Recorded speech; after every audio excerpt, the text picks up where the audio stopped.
What work did the Biden family do to justify specifically $20 million in payments to 20 separate shell corporations, fake companies that were set up, that paid out that $20 million through these 20 separate shell corporations to 9 separate Biden family members, one of whom, his son, was very literally a crack addict at this very time.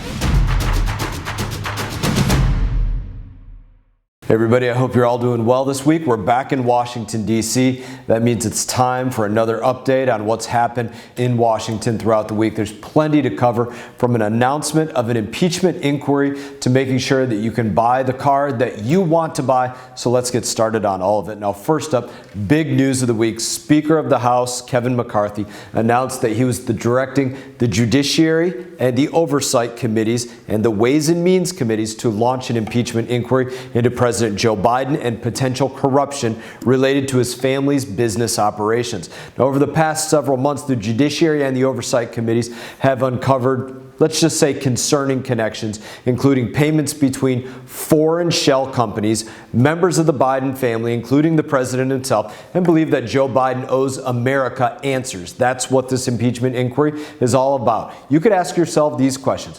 What value did his family bring to these corporations? Let's be more specific.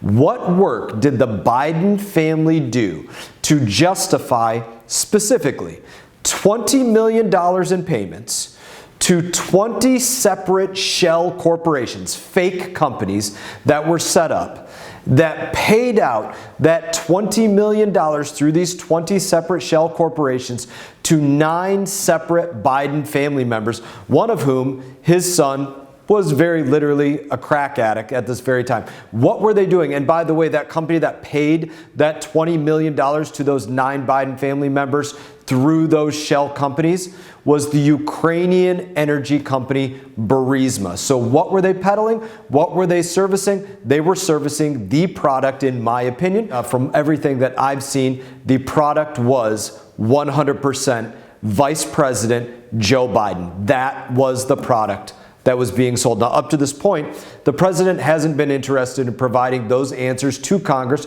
or to the American people. It doesn't matter that he told the American people he had nothing to do. He knew literally nothing about his son's business dealings, but there's video footage of him literally conducting business with his son as he is vice president. Doesn't matter that that took place. Doesn't matter that he's been out there literally on video talking about how he got rid of the prosecutor, Victor Shulkin, and that he wouldn't give Ukraine any money until that prosecutor that was looking into the Burisma company was gotten rid of. These things don't matter to the Biden administration. They're not interested in providing answers to that to date. So the House is going to be getting to the bottom of those things, getting them to answer by opening a formal inquiry. The House has more authority to follow the facts and uncover evidence for those issues under an impeachment inquiry, and that's exactly what's going to be done. It's important to remember that an impeachment inquiry is not literally an impeachment. Where there's smoke, there's fire.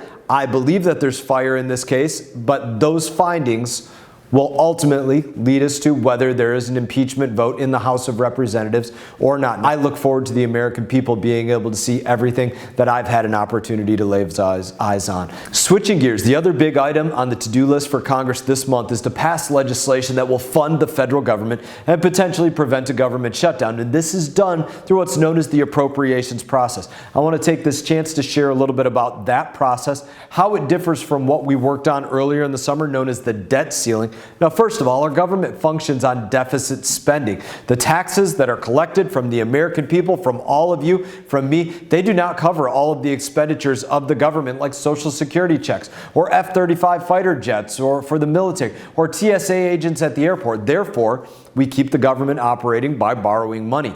The debt ceiling is the federal government's line of credit.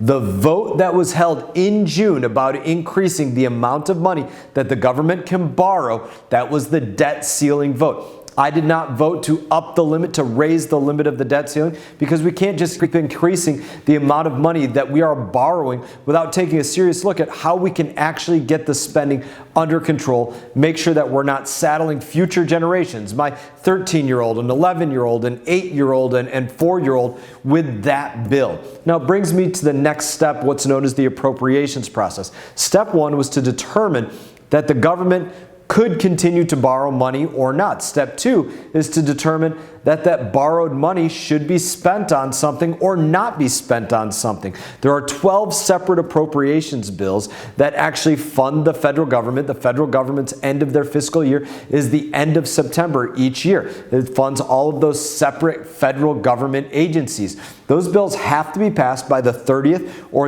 as I said, the government will literally shut down. Or if one or two of those bills are passed through the House, through the Senate, signed into law by the president, then that particular part of the government will not have a shutdown, in other words, not be paid. But the other parts where the bills didn't pass will have a government shutdown. So that's what's being debated right now. At the beginning of the year, House Republicans agreed that all 12 appropriations bills should be voted on, debated individually. No longer are we just going to package all 12 of them together so that if we want the defense one to pass, then we're going to pass the one that funds the FBI or the one that funds Homeland Security or the one that funds agriculture or SNAP programs or something else. They're each going to get their own individual vote and have to stand on their own merits. Considering the bills individually, it takes much longer than considering one bill with all of them together. And unfortunately, we're running out of time. So in addition to debating the policies within the 12 individual appropriations bills, the House is also debating whether or not to pass what's known as a continuing resolution, or a CR, to keep the government up and running for another couple weeks at the same funding levels that they're operating on currently until those individual appropriations bills are completed. Now, while we didn't reach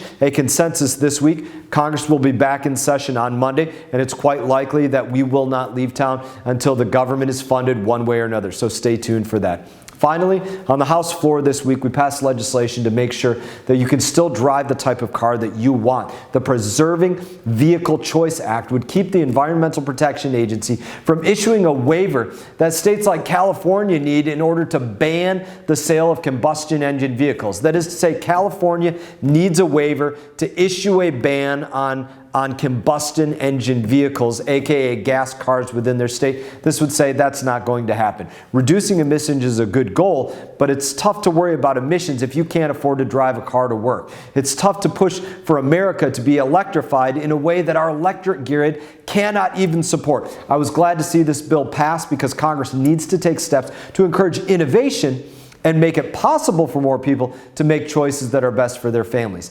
That's what this work is all about. That's what I'm going to continue to work for. As always, it is an honor to serve you here in the House. To my Jewish friends, I hope that you all have a great Rosh Hashanah, Shana Tova, and to everyone else, I hope that you all have a great weekend. I wish you all the best. You all take care.